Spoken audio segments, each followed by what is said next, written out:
activité pour ça finir sur des problèmes et c'est celui moyen ça ne filtre ta Renault 4 ya pamba Renault 4 ngana kutu mtetambola kanango kuna kuteza nango soke $100 à pamba hein do sombeli yango bocheli kaka na mai biso moko koto tozala biso moko tozwa charge ngapa na bi penzo to lati jipe to ke matadi penza lokwa ndeko bimate eko bimata Renault 4 ya pamba vraiment Mboye Mboye ça gentil bon voilà moi linga distraire biso muke to kalabo ata Renault 4 à pamba ta muke kaka boy de biso pona sonzo ata moyen de déplacement na ye ça coûte rien et osala biso plaisir à trop soto moni yango to débrouiller biso mo a na mata des anango rien bon si on ata Renault 4 to boy Mercedes ata Renault 4 boy aider ata na transport hein papa oyo azosala biso musala oyo na papa sonzo musala to sa na yo na yebike olingi mingi ti opesi ba matériel na eza facilité d'abord na sepeli mi pour ba matériel no eza télévision déjà mobimba so quand émetteur ekoti makama malongi ekoti surtout pona yo il faut lutter mingi pona sonzo donc na lingi tango oya oyelanga suite OK batinde ba olokotela ki e Renault 4 bana poto basangana vie mukolo ba pareil na boso ni komone vie José hein Vieux José, mon apôtre, mon bien, mon boy ni d'ailleurs na boki pour grand libanga donc le côté la biso car Renault 4 biso na bi pendu na ndita mini jeep na mata de gobima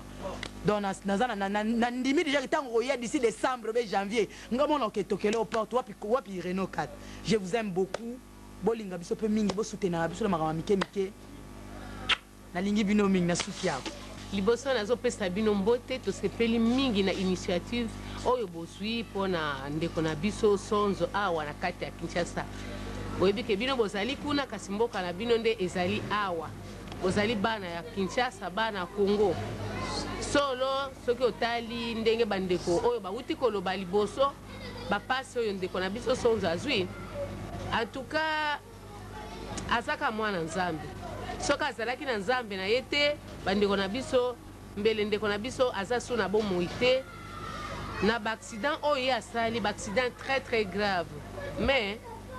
lokola pe nzambe na ye azali ko soutenir ye nano na liboko na ye ya makasi tomoni ke abimi plus que vainqueur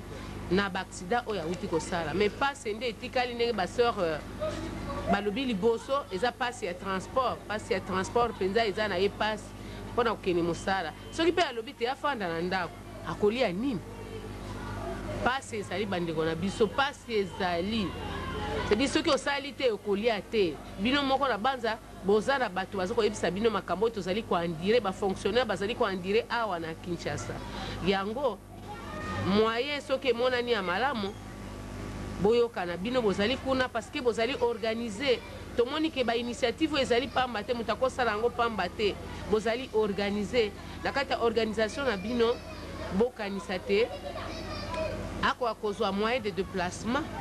kote abanda ko se déplacer akendeke mosala azwaka eloko ya kolesa mwasi mpe kofutela bana minerval